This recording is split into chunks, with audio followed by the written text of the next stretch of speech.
that takes us to the apologies. I understand that I have an apology for potential early departure from Councillor Gary.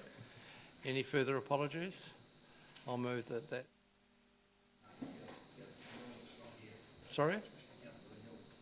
All he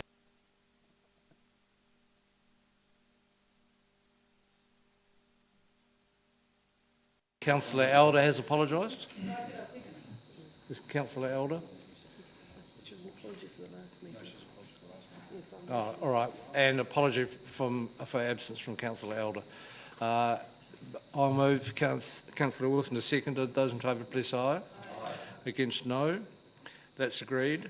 I'll move that the committee confirms the agenda with the qualification in respect of Standing Order 21.1 option C be adopted in relation to moving and seconding of amendments. I have a seconder, please. Councillor Wilson again. Those in favour, please say aye. Aye. Against, no. That's agreed. And I'll also move that the committee amends the members' interest register in respect of the change that Councillor Staines raised at the previous meeting, and confirms the proposed management for members' interests. Seconded by Councillor Wiley. Those in favour, please say aye. Aye. Against, no. That's agreed. That takes us to the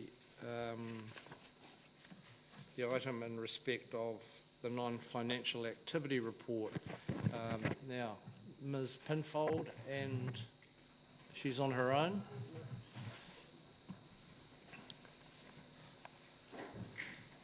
Welcome to both of you. Do you want to make some comments, Mr. Pickford, first of all, or Ms. Pinfold, about? I can talk to the regulatory items just as an opening comments. It was heartening to see some significant improvement in our ROS regulatory scores. Just noting this report is through to the end of December. We continue to track well in terms of our consenting times. As of today, we have no consent that's older than 18 days in the system, and average processing is at 9 days. So the team have done a sterling job with keeping on top of consenting in particular, which I think is reflected in the ROS results. I don't know whether Nicola wants to make any other commentary. Most of the planning issues are dealt with in the project and major initiatives updates, and I do have one. I do have a replacement paragraph 23. Apologies, we've got some corrections to that paragraph. So I think, yes, you've got it in front of you. Is it useful for me to read that out, or do you? Okay. So the update on the 2GP is that the hearings commenced in May 2016, and in the October to December 2016 quarter, the quarter that this report relates to, the Heritage, Residential and Mercy Hospital hearings were held. There were, at that point, there were 5 or 6 hearings left out of a total hearing program of 27 hearings. The primary hearings are scheduled to conclude in June. It should be June 2017. With some reconvened hearings and wrap-up hearings scheduled for July 2017 and potentially September. So we're aiming to get decisions to be released near the end of the year. What a Christmas present for everyone. Yep. Thank you, Councillor Wilson, for your eagle-eyed spotting of the necessary correction. So, questions of the whole paper anywhere? And can I thank you? I know that this extra reporting has been a while coming, but I think people are finding it valuable, and it's a really essential way of us monitoring the non-financial performance of the services and statutory obligations that we have. Are there any questions about any material in here?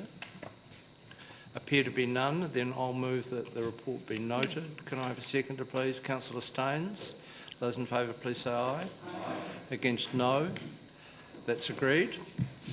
And that takes us to item 7, the DCC emissions measurement, management and reduction update.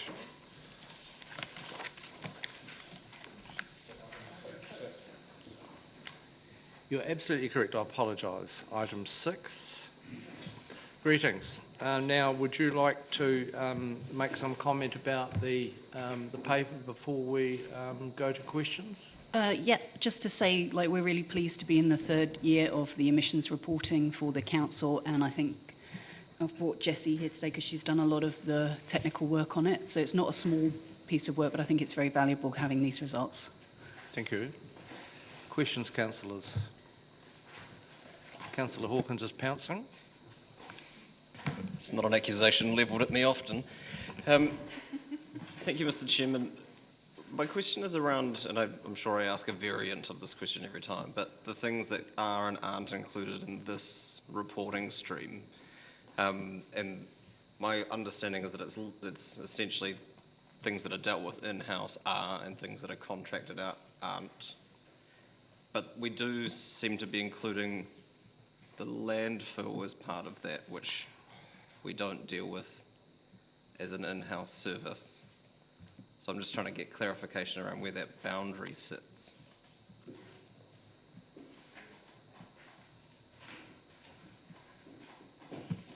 So I think answering to your question, are you asking specifically why landfill is included but other things like the contractor work that we do with Delta and things are not? Well, yes, yeah. Yeah. So landfill is included because it's technically a direct source that we own and controlled by us. So that counts as scope 1, as you can see in the report. For other things such as the contractor work, they're technically counted as scope 3 because we don't directly do the roadworks. It's someone else who does it for us. But because we contract them to do it, it's an indirect effect. But we don't technically do the landfill either. We own it.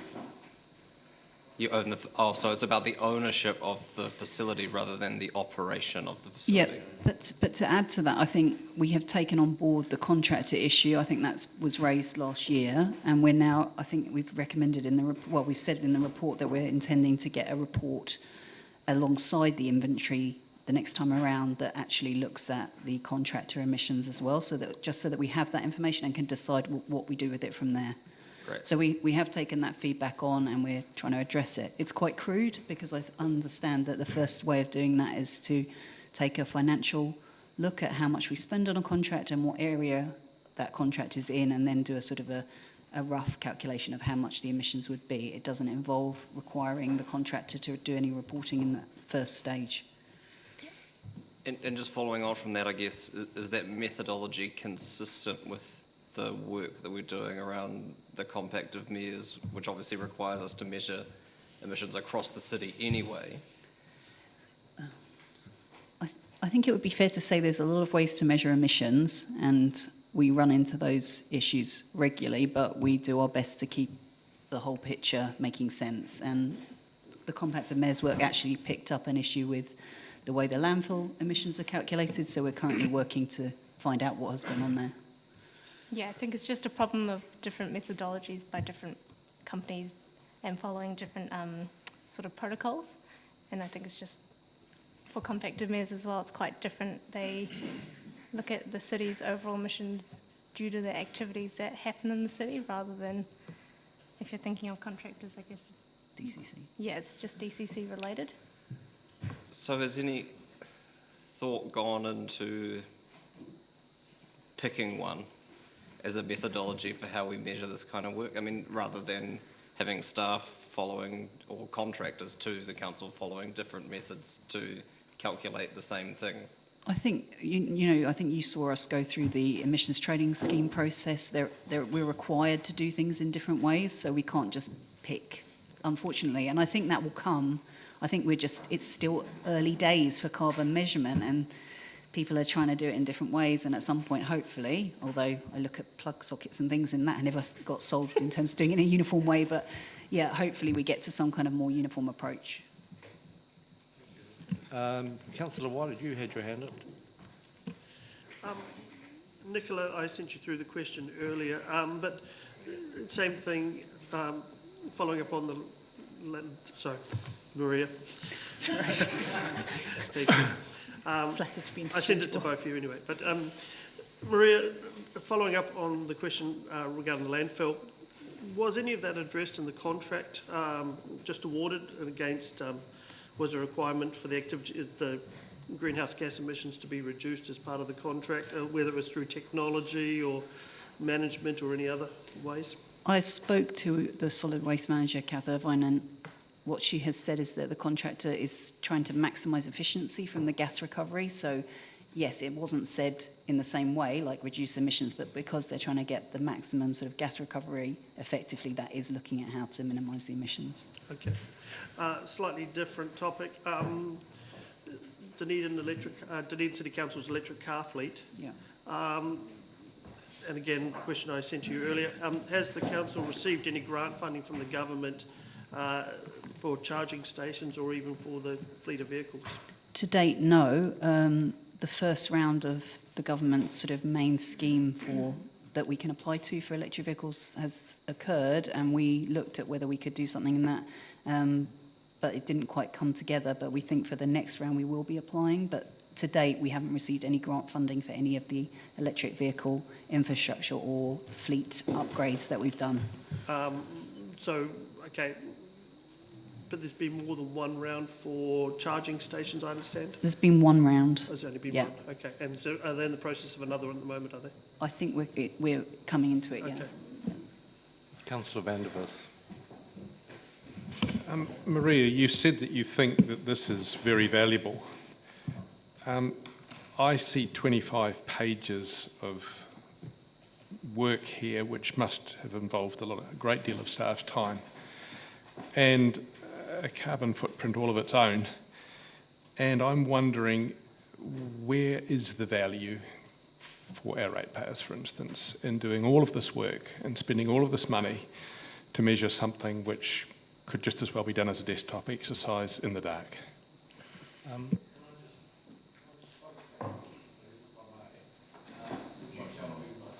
Would you tell us, please, why this work was carried out?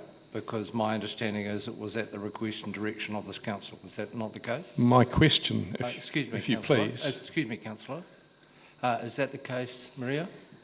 I think because it's operationally focused, I think the decision to actually measure the footprint was not through a resolution of council, but there was a resolution of council, I think 2 years ago, that the results would come to you.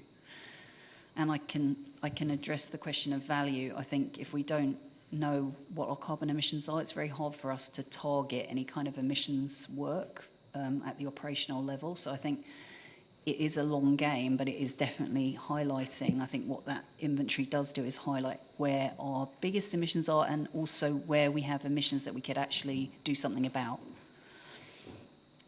So in order to get the very large value that you see out of this, what is it that we are actually doing to reduce emissions I think we have. I think, as a result of this? yeah, I would say we're tabulation? quite early on that path, and Is that a way of saying nothing? I don't think it's saying nothing, but I think that it is definitely challenging, especially with other operational priorities, for some of this work to progress to deliver on the emissions reduction, and I think that has been quite clear. Councillor Thank O'Malley. you. Thanks, Maria. I'm just looking at figure 4 and then figure 5 and figure 6, which are basically the breakdowns of the greenhouse gas production. And it appears, so let's just looking at figure 4, that the landfill shows up 3 times there. Can you just break me down into what those are in terms of what LFGR paper and textiles compared to LFGR wood and then garden and food? So to answer that, LFGR means landfill gas recovery. Okay. And that's just the prefix for those. And it's broken into 3 because they're the different compositions of the waste. Are they, so when we're looking at those, is that recovered methane which doesn't affect us in form of carbon credits, or is it lost methane which we're then paying carbon credit costs to? I'm just recalling early on in the year we were looking at forward projection costs for the landfill in terms of what we were going to end up potentially paying in carbon credits, and it was going to be quite a substantial amount of money. And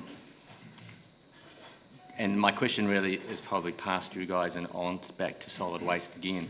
This looks like it is, the footprint here for our city is largely in the landfill. And For the DCC, I think you saw the compactor mayor's work, that for the city, that's not the case. The biggest emission is not waste for the city. It was actually agriculture, which was oh, well, about yeah, half. okay, Yeah. that we have control over directly as our own assets. Yeah, just to be clear that this is Okay. DCC organisation, not citywide emissions. Okay, as the DCC organisation and our assets that we have control over, this is probably our biggest Yeah. emitter. Yeah. And where is the policy, how is the policy interacting with the standard operating procedures of the city to get on top of this and reduce it as much as possible? Oh, I don't think that's a question for me, actually. Well, it's probably to the CEO. Paperless council. Okay. Paperless council. Well, that's a part of it. And if we were the only contributors to papers to the dump, that would be an incredible contribution. We have this fine policy work, which I would actually say is great. It helps exemplify where we are creating our greenhouse gases.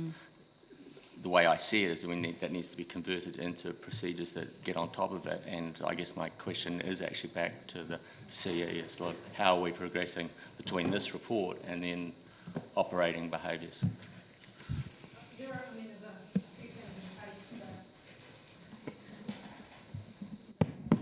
The purchase of the moving of our kind of sedan fleet to electric vehicles, for example, was part of this process. Various parts of the organisation have got quite specific action plans in place, like the libraries, for example, to reduce waste. It would be good, I think, to do a report back to the council outlining the various initiatives that are in place and the impact they're having. I think some of this has come to you before, but having the baseline data enables us to track progress and give you updates on progress. Yeah, my preamble was that it looks like the landfill is is the really big contributor here. I think the other thing to note is we do have the waste management and minimisation plan, and it's getting that delivered, because these are emissions for the whole city. Yeah. Yeah, and there is some solid work in place around diverting waste from landfill with that specific objective in mind. Thank you. Councillor Wilson. Well, taking this at another level and being very aware that waste minimisation and having a waste strategy for Dunedin and Otago would be helpful, are we doing any work with the annual plan of the Otago Regional Council to encourage them to do their waste strategy to enhance the performance of waste minimisation? I mean, that's a substantial amount on paper and textiles, which at least the paper can generally go into recycling, and we're obviously not succeeding in getting that recycled. I would have thought there were some easy wins there, and maybe it needs another council to assist in that process.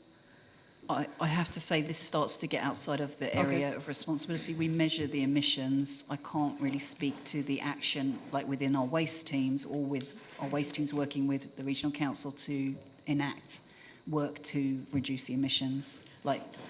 I may well bring that up in notification for the chair then, because I think it's an annual plan submission we may be needing to look at. I look forward to it. Further questions? There appearing to be none. I'll move that we note the report. It's seconded by Councillor Lord. Any discussion? Those in favour, please say aye. Aye. Against, no. Any abstentions? That's carried. That takes us to the item that Councillor Wilson just referred to. Would you like to repeat what you would like done, Councillor, please?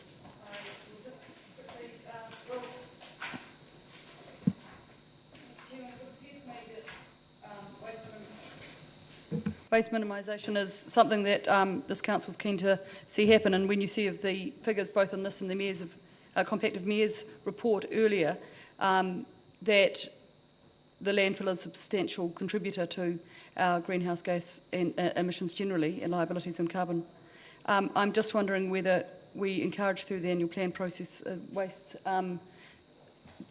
My understanding is that it's 10 years out of date, the waste strategy from the Otago Regional Council, and that they should really be doing that. That feeds in well to the annual plan, long-term plan for the following year. And if we did a submission to the Otago Regional Council's annual plan, suggesting if they could do that now, it would assist us in the long-term planning for our council. Oh, well, let's find, the point is made, let's find the easiest vehicle to put that on an order paper and Yep. resolve that issue and make such a submission if people wish to. Thank you. It's probably not our long-term plan. The waste minimisation plan has got a report back mechanism in it, so we'll check, but I think that is due, so we'll come back to you with that. It's most likely not, well, at least in the first instance, Well, it's not necessarily The a issue's been long-term raised, plan. we'll find out the best way of Thank you. progressing it. Thank you, and now we need to, in terms of the resolution on the order paper, close the meeting to the general public, and I will so move. Can I have a seconder, please? Councillor Wilson, sorry. Those in favour, please say aye. Against, no.